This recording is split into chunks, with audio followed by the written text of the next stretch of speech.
Many people assume that having more money would make them happy, but it's not necessarily true, especially if you're relatively wealthy already. Chris Budd is an expert in financial well-being. If you don't have any money, clearly some money to enable you to eat is going to make you happy. We could use Maslow's hierarchy of needs.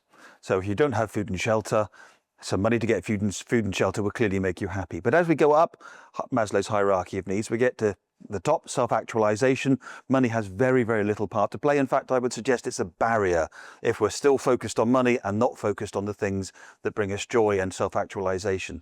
A famous US study in 2010 found that while life satisfaction rises with income, daily emotional well-being levels off at around $75,000 a year, or about $110,000 in today's money.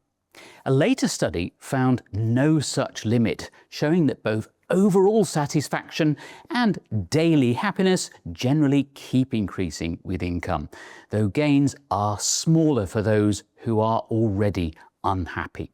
Then something very interesting happened. The two academics got together, and rather than arguing with each other who was right, they said, let's do another survey and see if we can realise why we're different.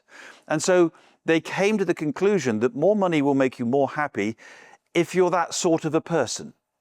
If your short-term shots of happiness need money to get them. Whereas if you're a very purposeful person, it's less likely to make that much difference. So that leads us to the conclusion that more money will make you more happy if you need money to be happy. So the obvious question is, why are we always wanting more money, even though we already have enough? The reason, says Chris Budd, is that we're easily distracted. There are many, many distractions in life that would encourage us to see money as an objective. Just to take one, advertising.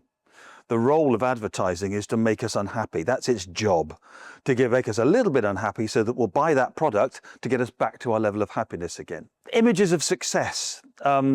If you ask somebody a question of success, it's probably going to have something to do with wealth, to do with achievement maybe, and it's going to be images like Dragon's Den, Wolf of Wall Street, The Apprentice.